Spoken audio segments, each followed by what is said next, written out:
There is no rushing in salah. সালাতে তাড়াহুড়ো নেই। There is no hastiness in salah. সালাতে কোনো তাড়াহুড়ো নেই। সল্লু সালাতান মুআদ্দি', এমন ভাবে নামাজে দাঁড়াবেন মনে করবেন এটাই হতে পারে আমার জীবনের শেষ নামাজ, ঠিক কিনা? Perform the salah as if this is your last and final prayer. এমন ভাবে মুসল্লায় দাঁড়ান মনে করেন এটাই হতে পারে জীবনের শেষ নামাজ। This is my last chance. এখন বাজে 3:30। কেউ যদি বলে আসরের যে নামাজটা পড়বেন এটাই আপনার জীবনের শেষ নামাজ, ওই নামাজ আপনি তাড়াহুড়া করবেন? কথা বলেন। আরে কাঁদতে কাঁদতে আপনি শেষ। এত সুন্দর অজু বানাবেন, এত সুন্দর আতর মেখে জায়নামাজ বিছিয়ে পাঞ্জাবিটা পরে আপনি নামাজে দাঁড়াবেন। রুকুতে কি সুন্দর রুকু করবেন, লম্বা সময় সেজদা করে চোখের পানি দিয়ে তো সেদিন আপনার জায়নামাজ আপনি ভিজিয়ে দিবেন, ঠিক কিনা? কেন এমনটা করবেন? কারণ আপনি জেনে গিয়েছেন এটাই আমার শেষ নামাজ, তাই না? তো প্রতিটা নামাজের সময় এই জিনিসটা ভাবলে সমস্যা কোথায়? আমরা যে আরো আধা ঘন্টা এখানকার সবাই বেঁচে থাকবো কোনো গ্যারান্টি আছে? আরো 10 মিনিট হায়াত পাবো, গ্যারান্টি? 5 মিনিট, 2 মিনিট, শ্বাস যেটা নিলাম, ব্রেথ ইন করলাম, এটার ব্রেথ আউট করতে পারবো, কোনো গ্যারান্টি আছে? তো প্রতিটা সালাতের মুসল্লায় যখন দাঁড়াই এই চিন্তাটা আমাদের মাথায় আসে না কেন যে এটাই আমার শেষ নামাজ? সল্লু সালাতান মুআদ্দি'। আমার প্রিয় কুমিল্লাবাসী ভাইয়েরা, যখনই নামাজে আমরা দাঁড়াবো আমরা ভাববো হতে পারে এটাই আমার জীবনের শেষ নামাজ, এটাই জীবনের, ভাবা যাবে? আর লম্বা চূড়া রুকু করবেন, লম্বা সেজদা করবেন, রুকুতে পিঠটা সোজা রাখবেন। আল্লাহর হাবিব সাল্লাল্লাহু আলাইহি ওয়াসাল্লাম যখন রুকু করতেন পিঠটা থাকতো স্ট্রেট ফরওয়ার্ড, বাঁকাও না উঁচুও না। ওয়াকানা বাইনা যালিক, সাহাবারা বলতেন আল্লাহর হাবিব সাল্লাল্লাহু আলাইহি ওয়াসাল্লামের রুকুর পিঠের উপরে পানি ভর্তি কোনো গ্লাস রেখে দিলে গ্লাসটাও কাঁপবে না, পানিটাও পড়বে না। তার মানে বাঁকা ছিল পিঠ, তাই না? কি ছিল? সোজা। আবার আল্লাহর হাবিব সাল্লাল্লাহু আলাইহি ওয়াসাল্লাম বললেন সবচেয়ে বড় চোর যে নামাজে চুরি করে। সাহাবারা বললেন কাইফা ইয়াসরিকু ফিস সালাহ, নামাজে কেমনে চুরি করে? আল্লাহর হাবিব সাল্লাল্লাহু আলাইহি ওয়াসাল্লাম বললেন ইয়াসরিকু ফি রুকুইহি ওয়া সুজুদিহি, রুকু সেজদায় চুরি করে। এরকম নামাজ চোর আছে না নাই? রুকু থেকে সোজা হয়ে দাঁড়িয়ে কয়েক সেকেন্ড আপনি রিল্যাক্স করবেন। প্রথম সেজদা দিয়ে আপনি সোজা হয়ে বসে কয়েক সেকেন্ড রিল্যাক্স করবেন। কি করবেন? রিল্যাক্স। আওয়াজ করে পড়েন সবাই, রিল্যাক্স। নামাজে তাড়াহুড়ো নাই, সালাত হচ্ছে মেডিটেশন, রিল্যাক্স। এক সেজদা দিয়ে বসে আপনি রিল্যাক্স করবেন ধীরস্থির ভাবে, এরপরে দ্বিতীয় সেজদায় যাবেন। অনেকে সেজদা প্রথমটা দিয়ে কোন রকম মাথাটা তুইলেই আবার সেজদায় দৌড় মারে, আছে না নাই? রুকু থেকে স্ট্রেট ফরওয়ার্ড দাঁড়ানোর কথা, দাঁড়িয়ে 1-2 সেকেন্ড রিল্যাক্স করার কথা, ওইটা না করে রুকু থেকে কোন রকম মাথা তুলেই আবার সেজদায় দৌড় মারে, এরকম ডাকাত আছে না নেই? এরাই সালাত চোর। আমরা যেন নামাজ চোরের খাতায় নিজেদের নাম না চলি, আমরা যেন বেশি বেশি আল্লাহর সেজদা দেই। তাহলে কোরআন আমাদেরকে জানালো আমরা যদি আল্লাহর কাছে যেতে চাই কি করতে হবে? বইলা গেছি, খাইয়া ফেলাইছি, আওয়াজ করে বলেন কি করবেন? আল্লাহর হাবিব সাল্লাল্লাহু আলাইহি ওয়াসাল্লাম সব সময় লম্বা লম্বা সেজদায় পড়ে থাকতেন। আল্লাহর নবীর সাহাবারা সব সময় লম্বা লম্বা সেজদায় পড়ে থাকতেন। আল্লাহ বলেন তারাহুম রুকআন সুজদা, আপনি দেখবেন আল্লাহর নবীর সাহাবারা আবু বকর, ওমর, উসমান, আলী রাদিয়াল্লাহু তাআলা আনহুম আজমাইন, তাদের স্বভাব ছিল বিপদে পড়লেই লম্বা লম্বা সেজদায় পড়ে যেতেন। এক সাহাবী এসে বললেন ইয়া রাসূলুল্লাহ আল্লিমনি আমালান ইযা আমিলতুহু ইউদখিলুনিল জান্নাহ, আপনি আমার এমন একটা আমল শিখায় দেন যে আমল করলে আল্লাহ আমারে জান্নাতে ঢুকায় দিবে। আল্লাহর হাবিব সাল্লাল্লাহু আলাইহি ওয়াসাল্লাম বললেন আলাইকা বিকাসরাতিস সুজুদ, তোমার উচিত বেশি বেশি আল্লাহর জন্য সেজদায় লুটিয়ে পড়া। বেশি বেশি সেজদায় লুটিয়ে পড়লে ওই সেজদাকারীর জন্য জান্নাতকে ওয়াজিব করে দেয় কে? কিয়ামতের ময়দানে আল্লাহ বলবেন ও আমার বান্দারা আমার সেজদা দিয়ে দেখা, কারা কারা দুনিয়াতে সেজদা দিয়েছিলি, আজকে এই কিয়ামতের ময়দানে আমারে সেজদা দিয়ে দেখা। আমরা যারা দুনিয়ার বুকে সেজদা দিয়েছি আমরা আল্লাহু আকবার বলে সেজদায় লুটিয়ে পড়ব, আলহামদুলিল্লাহ পড়েন। আর যারা দুনিয়ার বুকে সেজদা দেয় নাই, মসজিদে যায় নাই, সেজদাকারীদের সাথে আন্দোলন করে নাই, তারা সেদিন অনেক চেষ্টা করেও তাদের পিঠটারে বাঁকা করতে পারবে না। তাদের পিঠটারে সেই দিন লোহার মতো শক্ত করে দিবে কে? يوم يكشف عن ساق ويدعون إلى السجود فلا يستطيعون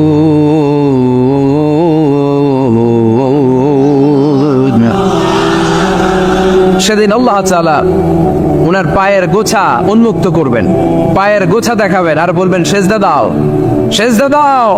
কারা দুনিয়াতে সেজদা দিয়েছো এখনই টের পাওয়া যাবে। আমরা আল্লাহু আকবার বলে সেজদায় লুটিয়ে পড়বো, কিন্তু যারা দুনিয়ায় সেজদা দেয় নাই এরা অনেক চেষ্টা করো, পিঠটারে বাঁকাই করতে পারবে না। সেজদাতে দূরের কথা, এদের পিঠটারে লোহার রডের মতো শক্ত করে দিবে কে? এই দুনিয়াতে আমরা খালি চোখে যা দেখি সব কিছু সেজদা করে কারে? সূরার রহমানে আল্লাহ বললেন ওয়ান নাজমু ওয়াশ-শাজারু ইয়াসজুদান, আকাশের তারকারাজি আর জমিনের বৃক্ষরাজি সব কিছু সেজদা দেয় একজন রে, তিনি কে? আকাশের তারাগুলো সেজদা দেয় কারে? এই গাছপালাগুলো সেজদা দেয় কারে? দেখছেন কোনোদিন? দেখেন নাই? ওই চোখ আমাদের নাই, তাই আমরা দেখি না। এই পৃথিবীর সব কিছু জিকির করে আল্লাহ, কিন্তু এই কান আমাদের নাই, এজন্য আমাদের কান দিয়ে আমরা শুনি না। রব্বুল আলামিন বলেন ওয়া ইম মিন শাইইন ইল্লা ইউসাব্বিহু বিহামদিহি ওয়ালাকিন লা তাফকাহুনা তাসবিহাহুম। নবমণ্ডল ভূমণ্ডল যেখানেই যেটা থাকে না সব কিছু জিকির করে কার? এই যে আকাশের পাখিগুলো উড়ে বেড়ায়, পাখিগুলো জিকির করে কার? নদী নালা জিকির করে কার? সাগর মহাসাগর জিকির করে কার? পাখিরা যায় উড়ে যায় আকাশের ওই নীলিমায়, নদীরা যায় ছুটে যায় সাগরের ওই মোহনায়। পাখ পাখালি আর সাগর নদী, পাখ পাখালি আর সাগর নদী কার গুণগান গায়? আল্লাহ আল্লাহ আল্লাহ আল্লাহ আল্লাহ রে গুণগান গায়। সবাই পড়েন আল্লাহ আল্লাহ আল্লাহ আল্লাহ আল্লাহ রে গুণগান গায়। সুবহানাল্লাহ পড়েন। وَإِن مِّن شَيْءٍ إِلَّا يُسَبِّحُ بِحَمْدِهِ وَلَكِن لَّا تَفْقَهُونَ تَسْبِيحَهُم। পৃথিবীতে যা দেখো খালি চোখে সব কিছু আল্লাহর তাসবিহ পড়ে, সব আল্লাহর জিকির করে, সব আল্লাহর সেজদা দেয়। ওয়ান-নাজমু ওয়াশ-শাজারু ইয়াসজুদান, আকাশের তারা দুনিয়ার বৃক্ষরাজি সেজদা দেয় একটা সত্তাকে, তিনি কে? অস্ট্রেলিয়ায় একটা শহর আছে সিডনি, সিডনিতে একটা জঙ্গল আছে, ওই জঙ্গলে একটা গাছ মানুষের মতো করে টু দ্য ডাইরেকশন অফ কিবলা, কেবলামুখী হয়ে এখনো রুকু দিয়ে আছে। সুবহানাল্লাহ পড়তে পারলেন না আওয়াজ করে? অনেক ক্যালেন্ডারে ছবিটা দেখা যায়, পেপার কাটিং আমি দেখেছি। একেবারে মানুষের মতো গাছটা, এটা এমন ভাবে বড় হয়েছে, এটা বড় হয়ে এমন ভাবে বেন্ড করেছে মাথাটা বাঁকা হয়ে টু দ্য ডাইরেকশন অফ কিবলা, কেবলামুখী হয়ে রুকু করে আছে। অনেক গাছ আছে সেজদা করে আছে। গোটা বিশ্বের যা কিছু দেখা যায় সব কিছু সেজদায় লুটিয়ে পড়ে কার জন্যে? সব কিছু জিকির করে কার? ওই কান আমাদের নাই, তাই আমরা শুনি না। ওই চোখ আমাদের নাই, তাই আমরা দেখি না। কিন্তু মহাবিশ্বের সব কিছু সেজদা করে কারে? এজন্য আমরাও সেজদা করতে চাই একজনকে। চিল্লায় বলেন তিনি কে? আমরা মসজিদে একটা সেজদা দেব, আবার মাজারে যে আর একটা দেব। হ্যাঁ, সমস্যা কি? সব জায়গায় দিলাম, মসজিদেও কিছু দিলাম, মাজারেও কিছু দিলাম। কুমিল্লার ভাইয়েরা আওয়াজ করে উত্তর দাও, মুসলমান সেজদায় কোনো ভাগাভাগি চলে? আল্লাহর রাজত্বে কোনো ভাগাভাগি আছে? সেজদা চলবে একজনের জন্য, তিনি কে? কোনো ভণ্ডামির সাথে ইসলামের কোনো সম্পর্ক? ভণ্ডামির সাথে কোরআনের কোনো সম্পর্ক? ভণ্ডদের ভালো হওয়ার সুযোগ এখনো আছে না নাই? আজকের এই লাখো জনতার মাহফিল থেকে আমরা তাদেরকে উদাত্ত আহ্বান জানাই, ভণ্ডামি ছেড়ে দেন, ভালো হয়ে যান। ভালো হইতে পয়সা লাগে না। তো দিল বান্দা কালমা চোর, না পায় শ্মশান না পায় ঘোর, দিন থাকিতে আয়রে পথে ছাইড়া দে ভণ্ডামি, ভণ্ডামি ভণ্ডামি ভণ্ডামি, আলবাদের ছাইড়া দে ভণ্ডামি। ঠিক কিনা? নামাজ কালাম পড়ে না, ইবলিশ শয়তানের নানা, এরকম আছে। নামাজ টাওয়াজ নাই, লাল শালু গায়ে দেয়া, গোসল করে না, মাথার চুল দাড়িতে জট পাকানো, বছরে গোসল করে একবার, বছরের একবারে গোসলের পানি মুরিদরা খাইয়া সব শেষ। এরকম আছে না নাই? এই অপরিচ্ছন্নতার সাথে, এই নোংরামির সাথে, এই মেন্টালি ডিসঅর্ডারের সাথে পরিচ্ছন্ন ইসলামের কোনো সম্পর্ক আছে? নামাজ কালাম পড়ে না, ইবলিস শয়তানের নানা, ধর্মের একখান খুঁটি ধইরা কয়দিন করবা হয়রানি, বন্ডামি বন্ডামি বন্ডামি, ছাইড়া দে বন্ডামি, ঠিক কিনা? দোদেল বান্দা কালমা চোর, না পায় শ্মশান না পায় ঘোর, দিন থাকিতে আইরে পথে ছাইড়া দে ভণ্ডামি ভণ্ডামি ভণ্ডামি ভণ্ডামি, ছাইড়া দে ভণ্ডামি। আওয়াজ তুলে বলেন ঠিক কিনা? কোন ভণ্ডামির সাথে আমাদের সম্পর্ক আছে? এই কপালটারে সৃষ্টি করেছে কে? আমার দেহটারে তৈরি করেছে কে? আমার এই কপাল দিয়ে শেষটা পাওয়ার উপযুক্ত একটাই সত্তা, চিল্লায় বলো মুসলমান, তিনি কে? মনে থাকবে? আল্লাহ ছাড়া অন্য জায়গায় সেজদা দিবেন? মুসা আলাইহিস সালাম ফেরাউনের সামনে যেয়ে দাঁড়ালেন। ফেরাউনের জাদুকররা বিশাল বড় বড় বাঘ বানালো, সিংহ বানালো, সাপ বানালো। মুসা আলাইহিস সালাম দেখে ভড়কে গেলেন, ভয় পেয়ে গেলেন। আল্লাহ বললেন, মুসা ভয় নাই, তোমার লাঠিটা খালি ফেলো। কি ফেলো? মুসা আলাইহিস সালামকে একটা লাঠি দিছে কে? লাঠি ফেলার সাথে সাথে মুহূর্তের মধ্যে হাইয়াতান তাসআ, বিশাল এক অজগর সাপ। এই বিশাল অজগর সাপ ফেরাউনের জাদুকরদের বানানো সব বাঘ, ভাল্লুক, সিংহ আর সাপগুলো রেখে বিশাল ফানা ধরে আছে। আর সাপ বলতে শুরু করেছে, আর কি আছে নিয়ে আয়। সুবহানাল্লাহ কইতে পারলেন না? এই দৃশ্য দেখার সাথে সাথে ফেরাউনের রাজপ্রাসাদের সামনে যতগুলো জাদুকর ছিল, কোরআন বলে ফাউলকিয়াস সাহারাতু সাজিদিন। এই দৃশ্য দেখা মাত্রই ফেরাউনের নিয়ে আসা বড় বড় জাদুকরগুলো মুসা আলাইহিস সালামের সামনে দাঁড়িয়ে আল্লাহর জন্য সেজদায় লুটিয়ে পড়েছে। ফাউলকিয়াস সাহারাতু সাজিদিন, সেজদায় লুটিয়ে পড়ে ঘোষণা দিল, আমি ফেরাউনরে মানি না, আমি কোন নাস্তিককে মানি না, আমি মুসার রব, হারুনের রব, বনি ইসরাইলের রব, আল্লাহর জন্য সেজদায় লুটিয়ে পড়লাম। চিল্লায় পড়েন আল্লাহু আকবার। মুহূর্তেই এক সেজদার কারণে তাদের নসিবে হেদায়েত দিয়ে দিয়েছে কে? পৃথিবীর কেউ কাউরে হেদায়েত দিতে পারে? অনেক বাবা ছিল নবী, ছেলের কপালে হেদায়েত নাই, আছে না নাই? অনেক ছেলে ছিল নবী, বাবার কপালে হেদায়েত নাই, আছে না নাই? হেদায়েত দেওয়ার মালিক একজন, চিল্লায় বলেন তিনি কে? একটা সিজদা, একটা সিজদা, একটা সিজদার আদেশকে অমান্য করার কারণে ইবলিস জাহান্নামীদের সর্দার। চিল্লায় বলেন ঠিক কিনা? ইয়াত্তাবিউনা ইল্লা যান ওয়া ইন্না যান্না লা ইউগনি মিনাল হাক্কি শাইআ। কিছু লোক আছে এরা আন্দাজ নির্ভর কথা বলে, আর আন্দাজ কখনো সত্যের বিকল্প হতে পারে? আজ থেকে আন্দাজে কথা আমরা বাদ দিয়ে দিব। রাজি? একমত না দ্বিমত? আওয়াজ করে বলেন একমত না দ্বিমত? খবরদার আন্দাজ করবেন না। যদি আন্দাজ করেন ভালো আন্দাজ করবেন। আন্দাজ করলে কি আন্দাজ করবেন? ভালো আন্দাজ। Come back positive, not go back negative. কোনো নেগেটিভ আন্দাজ আমরা করতে চাই না। ভাবলে পজিটিভ ভাবনা, অনুমান করলে পজিটিভ। কিছু লোক আছে খালি নেগেটিভ। আল্লাহ তুই আমাদেরকে পজিটিভ মাইন্ডেড হওয়ার তৌফিক দান কর, আমরা পড়ি আমিন। এই দেশে যে কি পরিমাণে আন্দাজে কথা চলে, চলে না?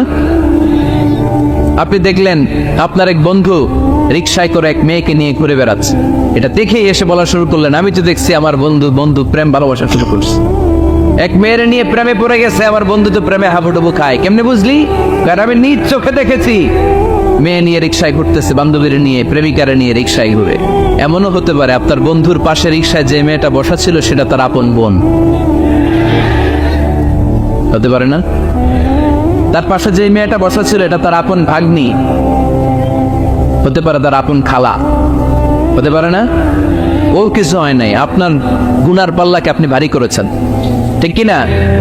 কারণ ঠোঁট কালো দেখলে আমরা আন্দাজে বলি লোকটা মনে হয় সিগারেট খায়, আছে না নাই? সিগারেট না খেয়েও ঠোঁট কালো হতে পারে কি পারে না? বিয়ের পরে যদি কেউ হুন্ডা কিনে, বিয়ের পরে যদি হুন্ডা কিনে, কিসের হুন্ডা? দেখছেন আন্দাজে মেরে দিছে যত। তো ও যখন হুন্ডা পাইছে বা কিনছে বা পুকুর থেকে আনছে, কত টাকা খরচ করে কিনলো, কেমনে আনলো, কিস্তিতে আনলো না সরাসরি আনলো, মাথার গাম পায়ে ফেনে আনলো না বন্দুকটা চালাইতেছে, জানেন আপনি? তো এগুলো ধারণা করেন কেন? আন্দাজে ধারণা করেন কেন? আজকে থেকে আন্দাজের গোষ্ঠী গিলাই আমরা। আন্দাজে কথা বলা যাবে? খবরদার। ইজতানিবু কাসীরাম মিনাজ যান। ভাই, এগুলো করে আমরা আমাদের সমাজটাকে জাহান্নামের টুকরা বানিয়ে দিয়েছি। আর কত? আপনার অনেক হয়েছে, এবার থামেন, স্টপ, থিংক টুয়াইস। একটু ভাবেন কি বলছি আমি। প্রতিটা কথার জবাবদিহিতা সেদিন চাইবে কে? এজন্য 8 নম্বরে বললেন আন্দাজে কথা বলো না। 9 নম্বরে আল্লাহ বললেন ওয়ালা তাজাসসু, গোয়েন্দাগিরি করো না। গোয়েন্দাগিরি আছে না নাই? সামাজিক ভারসাম্য শৃঙ্খলার জন্য গভর্নমেন্টের যে গোয়েন্দা, ওইটা না, ওইটা ঠিক আছে। মদিনায় ছিল ওমরে ফারুকের গোয়েন্দা, আল্লাহ রাসূলের গোয়েন্দা। আমরা নিজেরা ব্যক্তিগত দায়িত্বে যে গোয়েন্দাগিরিটা করি, কারো জানলার ফাঁকা খোলা থাকলে চোখ দিয়ে যে উকিটা মারি, ওইটা নিষেধ। ওয়ালা তাজাসসু, গোয়েন্দাগিরি করো না। কিছু লোক আছে দেখবেন, এরা ফিসফিসরে কি যেন বলতেছে, উনি কান পেতে আছে, এরা আছে না নাই? তো এরা কি বলে এটা নিয়ে আপনার তো ইন্টারেস্ট কেন? ছিদ্র থাকলে অনেকে ওই দিক দিয়ে চোখ দেয়, আছে না নাই? টিনের ঘরের ছিদ্র, ওদিক দিয়ে চোখ দিতেছে। বিষ্ণু বলছেন কোন ছিদ্র দিয়ে যদি কেউ চোখ দেয়, গুতা বের ওর চোখ টানা করে দাও। বাংলাদেশে যদি দেন, এই দেশে বিচার নিতে পারে যে কেন চোখ কানা করলেন। কিন্তু মদিনার সমাজে কেউ অন্যায় ভাবে কারো ঘরের ছিদ্র দিয়ে চোখ দেওয়ার কারণে যে চোখ গুতা মেরে চোখ নষ্ট করে দেওয়া হয়, তার জন্য কোনো বিচার নাই। তুমি অপরাধী, তুমি এত ছিদ্রান্বের শিখে দাও। জানলা খোলা থাকলে ও কি পারে? মানুষের গোপন চিঠি পড়ে, আসে না নাই? কারো চিঠি যদি পান, খুলে দেখবেন কখনো? কারো মোবাইল পেয়ে গেছেন, ওরে পাইছি বড় ভাইয়ের মোবাইল, দেখি তো গ্যালারিতে কার কার ছবি, আছে না নাই? না, করা যাবে না। কারো ফেসবুকের ভেতরে ঢুকে সে কার সাথে চ্যাটিং করলো, মেসেঞ্জারে কি বললো, এগুলো দেখবেন না, এগুলো হারাম। তার ইনবক্স চেক করবেন না, কারো গোপন চিঠি দেখবেন না, কারো বেশি ব্যক্তিগত ব্যাপারে প্রশ্ন করবেন না। করা যাবে? অনেকে আছে খালি ব্যক্তিগত প্রাইভেট ম্যাটারে নাক গলায়। ভাই, বাড়ি কই, কি চাকরি করে, সরকারি, বেতন কত? ভাবি কি করে? আপনার ভাবিও চাকরি করে, ভাবির বেতন কত? ভাবির বেতন কত? এটাতে তোমার কি লাভ? ঠিক না? ইত্যাদি ইত্যাদি ইত্যাদি। প্রাইভেট ম্যাটার, ফ্যামিলি ম্যাটার নিয়ে আমাদের আগ্রহ। ওয়ালা তাখফু মা লাইসা লাকা বিহি ইলম, যেটা তোমার জানার কথা না, ওইটা নিয়ে তো আগ্রহ দেখাবা না। টন বেশি নিজের চরকায় তেল দিলেন, নিজের চরকায় দিয়া। অন্যকে নিয়ে এত আগ্রহ ভালো না, অন্যের পিছু লাগেন না। এই গোয়েন্দাগিরি থেকে আল্লাহ আমাদেরকে বাঁচাও। মানুষের প্রাইভেট ম্যাটার নিয়ে যেন আমাদের কিউরিসিটি না থাকে। Everyone has a privacy, a private own space, and no one should interfere someone own space, কারণ নিজের স্পেসে যে ইন্টারফেয়ার করা এটা হারাম। সব শেষে আল্লাহ বললেন ওয়ালা ইয়াগতাব বা'দুকুম বা'দা আইয়ুহিব্বু আহাদুকুম আন ইয়াকুলা লাহমা আখিহি মাইতান ফাকারিতু, খবরদার একে অপরের গীবত করো না। গীবত আছে, এটা একটা মহামারী। গীবত হচ্ছে মহামারী, বাংলাদেশের জাতীয় রোগ। আমি নাম দিয়েছি বাংলাদেশের জাতীয় শারীরিক রোগের নাম হচ্ছে ডায়াবেটিক্স, ঠিক কিনা? আর এই মানসিক সবচেয়ে বড় রোগ বাংলাদেশের হচ্ছে গীবত। এটা হুজুর থেকে আরম্ভ করে, আলেম থেকে শুরু করে, সাধারণ মানুষ থেকে শুরু করে, নেতা নেত্রী থেকে শুরু করে 17 কোটি মানুষ খুব মজা পায়, রসগোল্লার চেয়ে মজা। আপনার ইবাদতগুলো দিয়ে দিচ্ছেন সবার জন্য। যার ব্যাপারে আপনি গীবত করতেছেন, আপনার হজ কষ্ট করে মিনায় ধাক্কাধাক্কি করে যে হজটা করছেন, ধাক্কাধাক্কি করে হাজরা আসওয়াদের চুল্লুটা দিয়েছেন, আরাফাতের ময়দানে চোখের পানি ছেড়ে যে কান্নাটা করেছেন, এই সবগুলো আপনি তার আমলনামায় তুলে দিয়েছেন। তার ব্যাপারে গীবত করে, চগলখড়ি করে, তার কথা আরেকজনের কাছে লাগিয়ে, ওর কথা আরেকজনের কাছে লাগিয়ে, এই যে সমাজে গিরিঙ্গি লাগালেন আপনি, এই যে সামাজিক ভারসাম্য রক্ষা করলেন, আপনার সব ইবাদতগুলো আল্লাহ ভাগ করে ওদের আমলনামায় তুলে দিয়েছে। খবরদার, মরা ভাইয়ের গোশত খাওয়ার চেয়ে বড় অপরাধ। এই দেশে হালাল সিস্টেমে অনেকে গীবত করে এইভাবে, আমি আপনাদেরকে দেখাই। কথা শুরু করবে এইভাবে, কি যে অবস্থা সমাজের, বলাও যায় না, বললে তো গীবত হয়ে যায়, না বলেও পারি না। তাই না? এরকম বলে না অনেকে? বললে তো কি হয়ে যায়? হ্যাঁ, বললে যদি গীবত হয়ে যায় তাহলে স্টপ। এতটুকু যেহেতু বুঝেন যে বললে গীবত হয়ে যায়, তখন স্টপ। আওয়াজ করে বলেন তখন স্টপ। মেরাজ রজনীতে বিশ্বনবী দেখলেন রিজালান, কিছু লোক, লাহুম আসফারুন মিন নুহাস, তামা দিয়ে তৈরি আঙ্গুল। এই আঙ্গুলগুলো দিয়ে তারা ইয়াখদাশুনা উজুহাহুম ওয়া সুদুরাহুম, নিজেদের লোহার আঙ্গুল দিয়ে, তামার আঙ্গুল দিয়ে নিজের গালের গোশত, নিজের বুকের গোশতগুলো টেনে টেনে ছিঁড়ে ছিঁড়ে খাচ্ছে। বিশ্বনবী বললেন জিব্রাইল, মানহুম ইয়া জিব্রাইল, ও জিব্রাইল আমাকে তুমি বলো এরা কারা? সাইয়েদনা জিব্রাইল বললেন, হুম আহলুল গীবাতি মিন উম্মতিক, আপনার উম্মতের মধ্যে যারা দুনিয়ার বুকে গীবত করত এই লোকগুলো হলো তারা। চায়ের দোকানে এগুলো খুব চলে, এর কথা ওর কানে, ওর কথা এর কানের কোটে গিরিঙ্গি লাগায়, আছে না নাই? এগুলো করবেন? গীবত কাকে বলে? যিকরুকা আখাকা বিমা ইয়াকরাহ, সহিহ হাদিস। ভাইয়ের ব্যাপারে এমন কথা বলা যেটা শুনলে, তার অনুপস্থিতিতে এমন কোনো কথা বলা যেটা শুনলে সে মনে কষ্ট পাবে। বলবেন এগুলা? না, স্পেসিফিক কিছু কাজে বলতে পারেন। যেমন সমাজে কেউ দুর্নীতি করতেছে, খুব খারাপ কাজ করতেছে, সমাজটাকে শেষ করে দিচ্ছে, তার বিরুদ্ধে জনমত তৈরি করার জন্য বলতে পারেন। আপনি দেখলেন আপনার বন্ধুর ছেলে গাছের চিপায় লুকায় লুকায় সিগারেট খায়, আপনি আপনার বন্ধুকে যে বলতে পারেন তোমার ছেলের এই দশা, তোমার মেয়ের এই দশা। এগুলো তো গীবত হবে না, কিন্তু কারো ব্যাপারে কারো কান ভারী করার জন্য উল্টাপাল্টা কথা বলা যাবে? খবরদার। তাহলে গীবতকেও আমরা কি বলে দিলাম? এই 4-5 জন নো বলতে হবে, নো। গীবতকে আমরা কি বলবো? চগলখড়িকে কি বলবো? এগুলোর সাথে মুসলমানদের কোনো সম্পর্ক আছে? 5 বার মুমিনদেরকে ডাক দিয়ে সব শেষে আল্লাহ গোটা বিশ্বের সবাইকে ডাক দিয়ে বললেন, ইয়া আইয়ুহান নাসু ইন্না খালাকনাকুম মিন যাকারিন ওয়া উনসা ওয়া জাআলনাকুম শুউবান ওয়া ক্বাবাইলা লিতাআরাফু ইন্না আকরামাকুম ইনদাল্লাহি আতকাকুম। পড়েন আল্লাহু আকবার। আল্লাহ বললেন, ও দুনিয়ার মানুষেরা শোনো শোনো, এতক্ষণ আমাদেরকে ডাক দিতেছিলেন, এতক্ষণ মুমিনদেরকে ডেকে ডেকে আল্লাহ বলছিলেন ও বিশ্বাসীরা শোনো শোনো। এতে আল্লাহ ডেকে বললেন, ও গোটা দুনিয়ার মানবকুল শোনো শোনো, তোমাদের সবাইকে আমি এক নারী এক পুরুষ থেকে তৈরি করেছি। কয়জন নারী, কয়জন পুরুষ? ওই পুরুষটার নাম, নারীটার নাম। তাহলে আমাদের গোড়া এক, এই মানব সভ্যতার গোড়া একটা, শিকড় এক জায়গায়, ঠিক কিনা? সেই হিসাবে কোনো না কোনো ভাবে আমরা কেউ না কারো আত্মীয়, কোনো না কোনো ভাবে কেউ না কারো ভাই, ঠিক কিনা? যদি আপনি হিন্দু হন তারপরও আমার ভাই, কারণ আপনার বাবার নাম, হিন্দুর বাবার নাম আদম, খ্রিস্টানের বাবার নাম, নাস্তিকের বাবার নাম, আমরা যারা মুমিন আমাদের বাবার নাম, সবার বাবা এক, সবার বাবা এক, সবার মা এক, কোনো বিভেদ নাই। বিভেদের দেয়াল আমরা গেঁথেছি, বিভেদের প্রাচীর আমরা তৈরি করেছি, আমরা বানিয়েছি ধনী গরিব এটা 2 দল, এটা আল্লাহ বানিয়েছে। আমরা বানিয়েছি সাদা কালো 2 দল, শ্বেতাঙ্গ কৃষ্ণাঙ্গ 2 দল। আমরা বানিয়েছি আরব অনারব, আমরা বানিয়েছি পয়সাওয়ালা গরিব। আল্লাহর কাছে কোনো পার্থক্য আছে? ফিল আরদি ওয়াবতাগু মিন ফাদলিল্লাহ ওয়াযকুরুল্লাহা কাসীরান লাআল্লাকুম তুফলিহুন।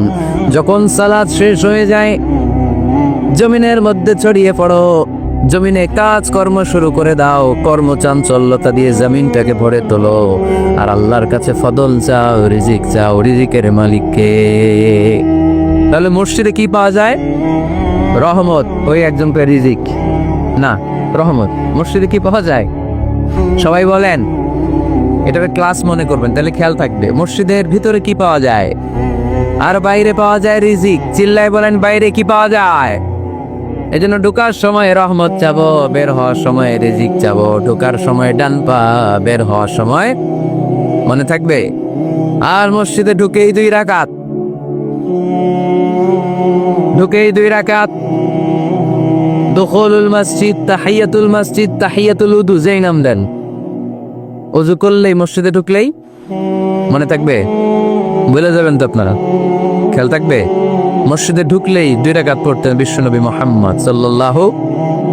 বিশ্বনবী জুমার খুতবা দিচ্ছেন, হঠাৎ এক সাহাবী খুতবা চলাকালীন সময়ে মসজিদে ঢুকেই বসে পড়লেন। বিশ্বনবী বললেন দাঁড়াও, নিজের খুতবা বন্ধ করে দিয়ে সাহাবীরে বললেন দাঁড়াও, 2 রাকাত পড়েছ নাকি? সাহাবী বলে পড়ি নাই। বিশ্বনবী বললেন তাড়াতাড়ি করে চটজলদি করে 2 রাকাত পড়ে নাও। খুতবা, জুমার খুতবা চলতেছে, খুতবা থামিয়ে দিয়ে খুতবার নিরবিচ্ছিন্নতাকে ভঙ্গ করে আল্লাহর হাবিব সাল্লাল্লাহু আলাইহি ওয়াসাল্লাম 2 রাকাত পড়তে বললেন। এটা খুবই জরুরি, পড়বেন, খুতবা চলাকালীনও পড়বেন। যদিও আমাদের দেশের অনেক জায়গায় এটার সুযোগ দেয় না, বলে যে লাল বাতি জ্বলন্ত অবস্থায় নামাজ পড়া নিষেধ, নিজেরা বানাইছে নিষেধ। তো পড়তে না দিলে বারান্দায় পড়েন, যেহেতু খুতবা শোনারও গুরুত্ব আছে। হানাফি মাযহাবে খুতবাটারে ওয়াজিব বলে, খুব গুরুত্ব দেয়, এজন্য বলে যে এটা বেশি গুরুত্বপূর্ণ এই নামাজের চেয়ে। এটা হচ্ছে ওনাদের দলিল, কিন্তু ওই দলিলটা বেশি শক্তিশালী যে মসজিদে ঢুকেই 2 রাকাত পড়তে হয়, ঠিক কিনা? এজন্য মসজিদে ঢুকেই আমরা 2 রাকাত পড়ব। তাহলে প্রথমে ওযু করে নিলাম, সুন্দর জামা পরলাম, ডান পা দিয়ে মসজিদে ঢুকলাম, ঢুকে 2 রাকাত পড়লাম। এই সবগুলো আদেশ বিশ্বনবী আমাদের জন্য দিয়েছে, ঠিক কিনা? আবার বিশ্বনবী নিষেধ করেছে কবরের উপর যেন কখনো কেউ মসজিদ না বানায়। লাআনা রাসূলুল্লাহি সাল্লাল্লাহু লাআনাতুল্লাহি আলাল ইয়াহুদ ওয়ান নাসারা ইত্তাখাযু কুবুর আম্বিয়াইহিম মাসাজিদা। আল্লাহ তাআলা ইহুদি নাসারাদের উপর লানত দিয়েছে। কি দিয়েছে? লানত। কারণ তারা তাদের নবীদের কবরের উপরে মসজিদ বানায়, ওইখানে নামাজ পড়ে। কবরস্থানে নামাজ পড়া যায়? কবরের উপরে নামাজ পড়া যায়? বাংলাদেশে আছে না নাই? ছোট্ট এতটুক মসজিদ, 2 কাতারের এত বড় কবরস্থান, ইয়া লাল শালু নীল শালু, আগরবাতি আর গোলাপ জলের গন্ধে ঢোকা যায় না, আছে না নাই? ওখানে যে আগরবাতি জ্বালায় দেয়, গোলাপ জল ঢেলে দেয়, আছে না নাই? কবরস্থানে বা মাজারে কেন মোমবাতি দেয় মানুষ আমি জানি না। যিনি কবরে শুয়ে আছেন ওনার কাছে কি আলো যায়? মোমবাতির আলো। তো ওনারে দিছেন কেন? এটা তো যে সমস্ত ঘরে এখনো ইলেকট্রিসিটি পৌঁছে নাই, বাচ্চারা পড়াশোনা করতে পারেন, এদের ঘরেই না আপনি মোমবাতি দিবেন? তাহলে আপনার বাবার কবরটারে আলো দিয়ে ভরে দিবে কে? মাজারে যে অনেকে টাকা দেয়, মানত করে, মাজারে টাকা দেয়া যায় না, মানত করা যায় না, মানত করতে হয় একজনের নামে। চিল্লায় বলেন তিনি কে? খবরদার, এগুলো থেকে সাবধানে থাকতে হবে। মাজার জিয়ারত করা সুন্নাহ, কবর দেখলেই সালাম দেয়া সুন্নাহ, জিয়ারত করা সুন্নাহ। এর জন্য দোয়া চাইবেন, নিজের জন্য আল্লাহর কাছে দোয়া চাইবেন, এর জন্য দোয়া করবেন, নিজের জন্য দোয়া করবেন। কিন্তু মাজারে পড়ে থাকা লোকটার কাছে কিছু চাওয়া যায়? আল মাইয়িতু ফিল কবর কাল গরিকি ফিল বাহর। সাঁতার না জানা ব্যক্তি সাগরে পড়লে যেরকম অসহায়, কবরে শুয়ে থাকা ব্যক্তিটা তার চেয়েও বেশি অসহায়। সে আপনার জন্য কি করবে? আপনি তার জন্য দোয়া করলে সে কিছু পাবে। সে আপনার কিছু করায় দিতে পারবে? করতে পারে একজন, তিনি কে? চিল্লায় বলতে হবে তিনি কে? কেউ ফিরে না খালি হাত।